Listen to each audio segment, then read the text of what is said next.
بسم اللہ الحمد للہ والصلاة والسلام علی رسول اللہ رب اشرح لی صدری ویسر لی امری واحلل عقدۃ من لسانی یفقہوا قولی۔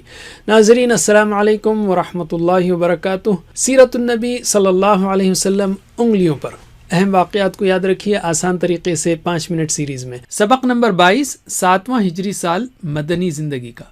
بایاں ہاتھ استعمال کیجئے۔ اس سال کے 3 حصے ہیں: غزوہ خیبر، غزوہ ذات الرقاع، عمرہ قضا۔ پہلا حصہ لیتے ہیں ہم غزوہ خیبر۔ مدینے سے تقریباً 150 کلومیٹر دور خیبر میں یہود کی کھیتیاں اور 8 بڑے قلعے تھے۔ یہ لوگ رسول صلی اللہ علیہ وسلم و مسلمانوں کے خلاف سازشیں کرتے رہتے تھے۔ اس فتنے کو ختم کرنے کے لیے آپ 1400 صحابہ کو لے کر خیبر کی طرف روانہ ہوئے۔ یہودی قلعے میں بند ہو گئے تو آپ نے ان کا محاصرہ کیا۔ 1 مہینے تک یہ محاصرہ جاری رہا اور کچھ جھڑپیں ہوتی رہیں۔ تقریباً 100 یہودی ہلاک ہوئے اور تقریباً 15 صحابہ شہید ہوئے۔ آخرکار کچھ قلعوں کو جنگ سے فتح کیا گیا اور کچھ قلعے والوں نے صلح کر لی۔ صفیہ رضی اللہ عنہا ایک سردار کی بیٹی تھیں اور قیدی ہو کر آئی تھیں۔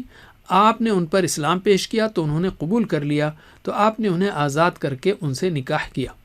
خیبر سے واپسی کے سفر میں ایک یہودی عورت نے آپ کو زہر آلود کھانا پیش کیا۔ آپ کو اس کا پتہ چل گیا اور اس کے باوجود آپ نے اسے معاف فرما دیا۔ اسباق و عمل۔ آج ہمیں اگر مسلسل حملوں کا سامنا نہیں ہے تو اس وقت میں اپنے آپ کو دین کی دعوت کے لیے خوب تیار کیجیے۔ قرآن و حدیث و سیرت پڑھیے۔ دنیا میں باعزت رہنے کے لیے علم و ہنر سیکھیے۔ خیر کے کاموں میں مسلم و غیر مسلم کا تعاون کیجیے۔ تعلیم و تربیت و خدمت کے کاموں میں حصہ لیجیے۔ علم۔ اب ہم لیتے ہیں دوسرا حصہ، غزوہ ذات الرقاع۔ نبی صلی اللہ علیہ وسلم نے قبیلہ انمار یا بنو غطفان کی 2 شاخوں کے اجتماع کی خبر سنی تو فوری 400 یا 700 صحابہ کرام کے ساتھ بلاد نجد کا رخ کیا۔ مدینے سے 2 دن کے فاصلے پر بنو غطفان کی ایک جمعیت سے سامنا ہوا، لیکن جنگ نہیں ہوئی۔ آپ صلی اللہ علیہ وسلم نے اس موقع پر صلاۃ خوف یعنی حالت جنگ والی نماز پڑھائی۔ اس غزوے میں اونٹوں کی سواریاں کم تھیں، صحابہ کو بہت زیادہ چلنا پڑتا تھا، اس لیے ان کے پاؤں زخمی ہو گئے۔ صحابہ رضی اللہ عنہم نے اپنے پاؤں پر چیتھڑے یعنی چمڑے کے ٹکڑے اور پٹیاں باندھ رکھی تھیں، اس لیے اس غزوے کا نام ذات الرقاع یعنی چیتھڑوں والا پڑ گیا۔ اطراف کے بدو صحرا میں رہ کر لوٹ مار کی کاروائیاں کرتے رہتے تھے۔ غزوہ ذات الرقاع ان بدوؤں کے اثرات کو ختم کرنے میں بہت مؤثر ہوا اور وہاں امن قائم ہو گیا۔ اسی غزوے کے سفر میں ایک وقت جب رسول اللہ صلی اللہ علیہ وسلم ایک درخت کے نیچے آرام کر رہے تھے، لوگ ادھر ادھر درختوں کے سائے میں تھے کہ ایک مشرک نے آ کر آپ کی تلوار لی اور کہنے لگا، تمہیں مجھ سے کون بچائے گا؟ آپ نے فرمایا، اللہ۔ تلوار اس کے ہاتھ سے گر پڑی۔ آپ نے اسے اٹھایا اور فرمایا، اب تمہیں مجھ سے کون بچائے گا؟ اس نے کہا، آپ اچھے پکڑنے والے بنیے یعنی احسان کیجیے۔ آپ نے اسے چھوڑ دیا۔ سبحان اللہ، کیسا عظیم الشان یقین تھا آپ کا، اور کتنے رحم دل تھے آپ۔ اسی غزوے کے سفر کی ایک رات 2 صحابی عباد اور عمار پہرا دے رہے تھے رضی اللہ عنہم۔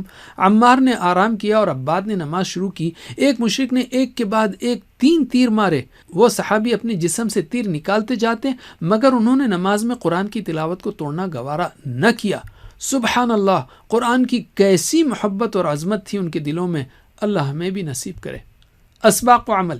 نماز کسی صورت معاف نہیں، حتیٰ کہ جنگ کی حالت میں بھی نہیں۔ یقین رکھیے کہ اللہ ہی کے ہاتھ میں زندگی اور موت ہے۔ مخالفین کے حالات پر نظر رکھیے، ان کے مطابق تعمیری پلان بنائیے۔ علم۔ تیسرا حصہ، عمرہ قضا۔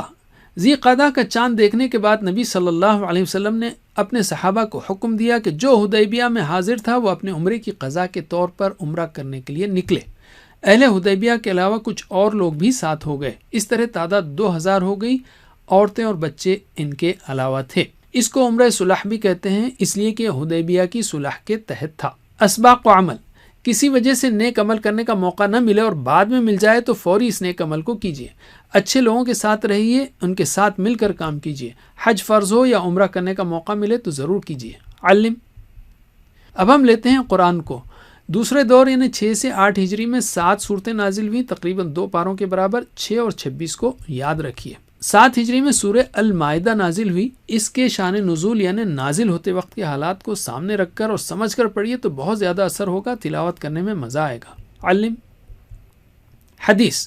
آپ صلی اللہ علیہ وسلم نے اپنی ساری زندگی بے شمار قربانیاں دیتے ہوئے بھی ہماری خاطر تعلیم و تربیت و تزکیے کو نہیں چھوڑا، تو کیا ہمارے پاس ان احادیث کو پڑھنے کے لیے بھی ٹائم نہیں؟ اعادہ، ہم نے سیرت کے 3 اہم موضوعات سیکھے۔ بائیں ہاتھ کی دوسری انگلی پر ان کی مشق کیجیے۔ غزوہ خیبر، غزوہ ذات الرقاع، عمرہ خزا، یا مختصراً خیبر، رقاع، عمرہ۔ خیبر ختم ہوتا ہے را سے، رقاع، اور رقاع ختم ہوتا ہے عین سے، عمرہ۔ جزاکم اللہ خیر، والسلام علیکم ورحمۃ اللہ وبرکاتہ۔